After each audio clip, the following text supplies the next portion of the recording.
Y aquí tenemos a un hombre con una gran presencia y con una gran mente dedicada a todo lo del más allá. Josep Guijarro, y también en este caso a lo del más acá, porque tenemos, tenemos el problema enorme del cambio climático. Este no es un problema lamentablemente del más allá, sino del más acá, y un gran problema que tenemos todos a nivel global, a nivel planetario. Pero déjame antes que os extienda una noticia que se ha conocido recientemente y que puede estar relacionada justamente con el asunto del cambio climático. Me refiero a la pérdida de las abejas. Es decir, se ha detectado que, por ejemplo, en Estados Unidos, y no solamente allí, sino en países como Polonia, como Grecia, como Portugal o España, está decreciendo de una forma extraña y extraordinaria el número de ejemplares de abejas, de estas que nos dan tan rica miel. El 25% de las abejas de los Estados Unidos, esto supone alrededor de 600.000 colmenas, 40 millones de abejas, se han extraviado. Nadie sabe dónde están, han desaparecido. ¿Pero han muerto? Se supone que han muerto, y que han muerto porque no saben llegar hasta su panal de rica miel. Se están desorientadas. Exactamente, y los científicos se preguntan cuáles pueden ser justamente las causas de que su radar biológico impida justamente llegar hasta su objetivo. Yo he leído en algún sitio que podía tener que ver, igual no lo sé, con la radiación emitida por los teléfonos móviles. ¿Esto puede tener alguna razón? Esta es una de las conclusiones precisamente de un estudio de la Universidad de Landau que ahonda precisamente en la contaminación electromagnética, que afecta al hombre, pero también afecta a estos insectos. Bueno, pero no estaba demostrado que afectara al hombre. Entonces, esto quiere, si fuera en este caso que afecta a los insectos, quiere decir que finalmente puede afectarnos a todos, más de lo que pensamos. Al menos esta universidad ha dicho que el 70% de las abejas pierde el rumbo con destino a su colmena y que en consecuencia podría ser una de las razones, pero hay más. Por ejemplo, los apicultores gallegos, que han perdido el 50% de sus producciones, y esto tiene lógicamente su importancia no solamente para los apicultores, sino también para los ganaderos para los agricultores que polinizan estas abejas sus extensiones de terreno, podrían estar causadas por insecticidas o por pesticidas que se están utilizando en las cosechas, y esto es lo más alarmante y nos lleva al segundo tema, el asunto del cambio climático. Cambio climático, que esto, Josep, lo tenemos que hablar, porque además el próximo domingo va a celebrarse el Día Mundial de la Tierra, una tierra, la nuestra, que está amenazada por el cambio climático, y además nosotros en Cuatro, tenemos una campaña para sensibilizar a todos vosotros, que ya sabemos que estáis muy sensibilizados, de que con el esfuerzo y la conciencia de todos nosotros todavía estamos a tiempo de salvar nuestro planeta, ¿o no, Josep? Pues lamentablemente hay que ser muy críticos, y no estamos a tiempo de dar marcha atrás, quiero decir. ¿Pero qué tienen que ver las vacas con el calentamiento global? Ahora te lo cuento, pero déjame hacer primero una reflexión muy seria respecto a esto, porque el informe que la ONU elaboraba recientemente y que ha divulgado a todos los países del mundo para concienciar justamente a los gobiernos, nos habla de un no retroceso. Es decir, lo que tenemos, el cambio climático, ya está acá y no es posible ir para atrás. Pero podemos por lo menos no ir mucho más para adelante. Lo que podemos evitar es que esto avance, y para ello es muy importante ya no tan solo la aplicación de los protocolos que tanto se ha hablado, sino que nosotros mismos, que cada ciudadano también aporte su gota de agua, su granito de arena a esta conciencia global de que el planeta está en peligro. Y entonces, fíjate que hoy mismo salía publicado en la prensa una información relativamente curiosa en Internet, que hoy día es un foro para todo y para todos. Ya se están haciendo apuestas de cuáles van a ser las primeras ciudades de la costa este norteamericana que se vean inundadas por el aumento del nivel de las aguas del océano. ¿Y qué quiere decir que en esas ciudades? Sí. Hablamos de ciudades de la costa este porque lo que determinan los científicos, las apuestas están ahora mismo 300-1, es decir, que quien apueste por una determinada ciudad de la costa este puede ganar si acierta. No conozco exactamente la Pero, por ejemplo, en nuestro país, que tenemos una enorme costa en España, también tenemos el problema de que nuestro país es uno de los más afectados, Ana, por el cambio climático, en la medida en la que los científicos determinan que el sur de Europa va a tener un proceso de desertización tremendo, que además afecta de una forma enorme, no solamente en el agua, que es un efecto visible porque todos los recursos hídricos se han visto disminuidos considerablemente, sino también por la circunstancia de que los cultivos autóctonos se están viendo afectados. por ejemplo, tendríamos que renunciar a comer ese bonito jamón de bellota. ¿Por qué? Porque los encinares y las dehesas pueden ser las primeras afectadas justamente por ese tipo de cambios. Tenemos un desierto. No dejaríamos de comerlo para ayudar a que pase, sino que una vez que suceda no podríamos volver a comerlo. No podríamos volver a comerlo. Estamos hablando de efectos que se están empezando a notar ya y que no se puede ir hacia atrás. Se necesitarían décadas, posiblemente incluso siglos, volver al estado primigenio. Pero cosas más concretas, por ejemplo, bueno, esto es concretísimo, pero lo vamos a perder.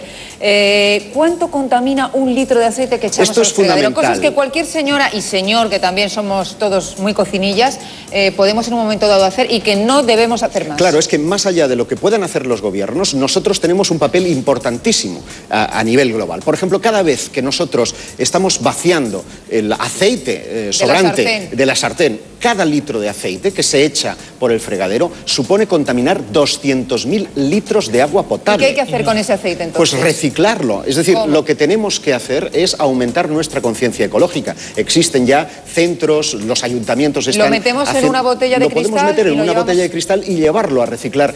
Tan simple como eso y evitamos. La llamita de los calentadores, aceite. Fijaos, qué cosa tan estúpida, ¿verdad? Que dices, no, pues lo dejo encendido porque así cada vez que abro el agua tengo agua caliente. Bueno, pues esa llamita recurrente de todos los calentadores de todo el planeta suponen la energía que genera 7 centrales nucleares en todo el mundo. Y esto es verdaderamente asombroso. Los comerciales están también pensando cambiar las bolsas de plástico por bolsas de papel. Pero es que eso sí, lo de las bolsas de papel, por ejemplo, ya en muchos supermercados, las bolsas, y fuera de España mucho más, tú te llevas tu bolsa y vuelves con tu bolsa todos los días como antiguamente se iba con la bolsa de malla, porque la bolsa de plástico, la bolsa de papel que estás devastando el Amazonas para hacer bolsas, pues es una lástima. Bueno, no solamente el plástico, también el papel, o sea...